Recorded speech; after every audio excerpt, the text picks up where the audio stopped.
Good morning, everybody. I am your host, Snaggleberry, and we have an exciting tale of woe and defeat, then triumph.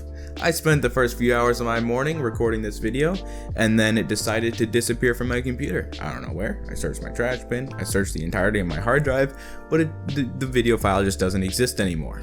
I started off this week by showing you that cool attack animation and my progress creating the combat for our game. But after discussing it, we decided it was the best course of action to not only spice things up a little, but provide a reference for combat by making the game's first boss. Now this video could have been just another attack animation or a list of bugs that I fixed, that's the right word.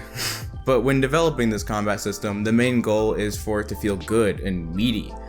So to perfect what we coined game feel or juice, we're now going to be doing it against a boss instead of just throwing darts in the dark and making an educated guesstimation. Point is, we want to create the combat to feel good while actually using it for its intended purpose. So I began concepting a boss to put in the game. I wanted something spooky and scary, some like skinny, writhing monstrosity. It's behind me, isn't it? Oh yeah, that's right. I'm too lazy to program that in. This boss has to fit a few criteria for the combat demo. First, it has to be big and easy to read.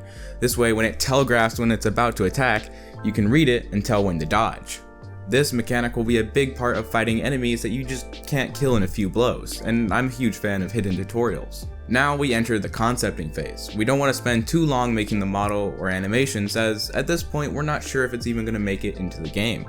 Starting off, we just throw together a simple model that is the bare minimum, showing the general shape and hitboxes, but taking only a few hours instead of a few days or weeks to develop.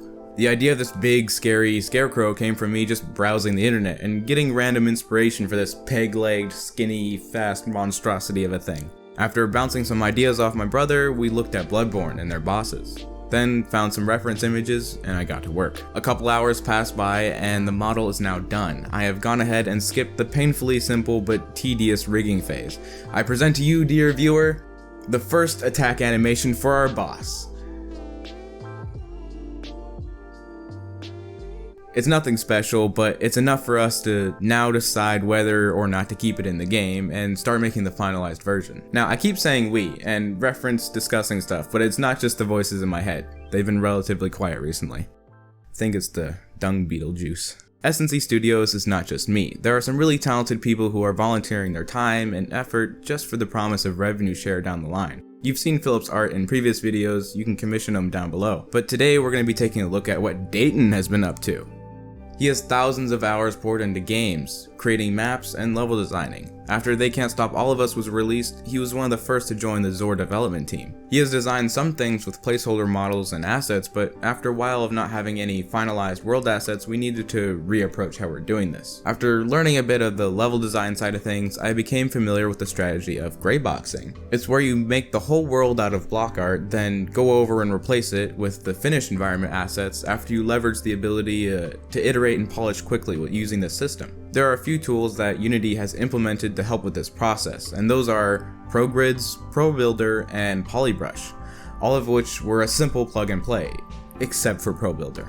Turns out I had actually installed an old version of it before it was actually supported as an official package, so some scripts were conflicting, and long story short, after an hour of deleting and reinstalling, it finally agreed to be wrangled and controlled. Ooh. The script was so long this time I've got to scroll. Go away, keyboard. There we go. I still have yet to test our new vegetation shaders and tools, but that might be the next video where Dayton will hopefully have something cool to show off. If you don't have it done by Sunday, I'll fire you. Anyways, as always, I hope I made your day a little more awesome. Now, go do the same for someone else, and the world will be that much happier, all thanks to you. See you next time, guys. Salute. Oh, wait. Yeah. I really ought to put notes in parentheses or something.